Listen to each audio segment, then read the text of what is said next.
یاد رکھا جائے کہ جس کے دل میں اللہ کے علاوہ کوئی اور گھسا وہ مشرک ہے۔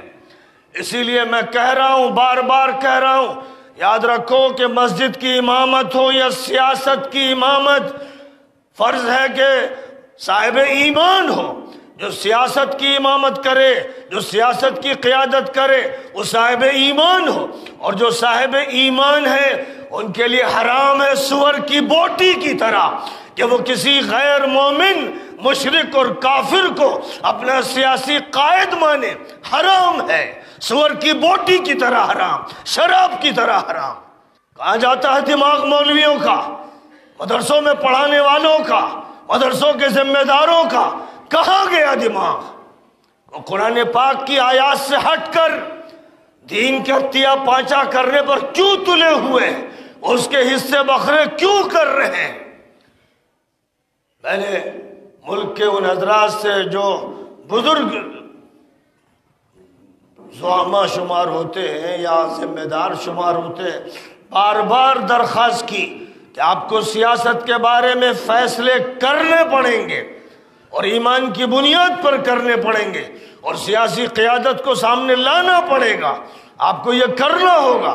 اب یہ مجبوری تھی۔ میں نے کہا کہ اگر کوئی نہیں آپ کے پاس تو پھر آپ اویسی کو قائد مانیے، پھر اسی کو مانیے، کیونکہ ظاہر ہے کہ جب اس کا تقابل کیا جائے گا مشرکوں سے، کافروں سے، ملحدوں سے، منافقوں سے، منکروں سے، تو وہ مومن ہی برتر ہوگا۔ یہ مجھے کہنا پڑا اور میں کہتا رہوں گا۔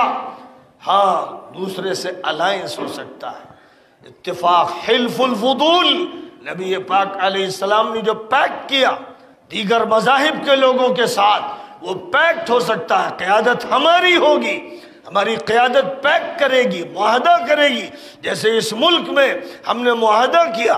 مولانا ابوالکلام آزاد بھی تھے، امبیڈکر بھی تھے، جواہر لال نہرو بھی تھے۔ ملک کا کانسٹیٹیوشن بنایا گیا تو ایک کمیٹی کے ذریعے بنایا گیا جس میں ابوالکلام آزاد بھی تھے۔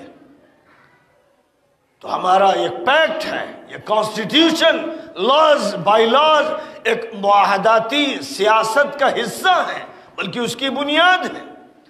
اس لیے اتفاق ہو سکتا ہے، تحالف ہو سکتا ہے، الائنس ہو سکتا ہے، صحیح بنیادوں پر ملت کے مفاد کو سامنے رکھتے ہوئے، لیکن خلا سیاست کی قیادت کا چھوڑنا اور اس کے بعد پھر دوسری قیادت کو ماننا، اس کے سامنے سر جھکانا اور منافقانہ رویہ اختیار کرنا، سامنے نہ بولنا، جس کو قرآن چیخ چیخ کر بول رہا ہے، حدیثیں بول رہی ہیں، یہ مولوی اس کو منہ کے نیچے دبائے ہوئے ہیں، چھپائے ہوئے ہیں۔ حقیقت جو قرآن میں بیان کی گئی اسے بیان نہیں کرتے۔ جو حقیقت حکومت کے بارے میں، سیاست کے بارے میں، انسانیت کے بارے میں، انتظامات کے بارے میں بیان کی گئی ہے، اس کو دبی زبان میں بولتے ہیں، الگ مجلس میں بولتے ہیں، اور جب پوچھا جائے کہ اس بارے میں کچھ کہیے تو کہتے ہیں کہ بس اس موضوع کے بارے میں بات نہ کیجیے۔ کیسا تماشا ہے، کیسا مذاق ہے دین کے ساتھ۔ یہ دین کے ساتھ مذاق اب نہیں چلے گا۔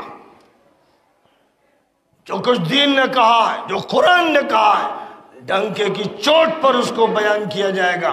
ہم قرآن کو مان کر ملک کے کانسٹیٹیوشن کو مانتے ہیں، اس لیے کہ قرآن معاہدے کی اجازت دیتا ہے۔ ہم الائنس کرتے ہیں قرآن کی بنیاد پر، نبی کی ہدایات کی بنیاد پر، اور اس سے ہٹ کر ہم اسے درست نہیں سمجھتے۔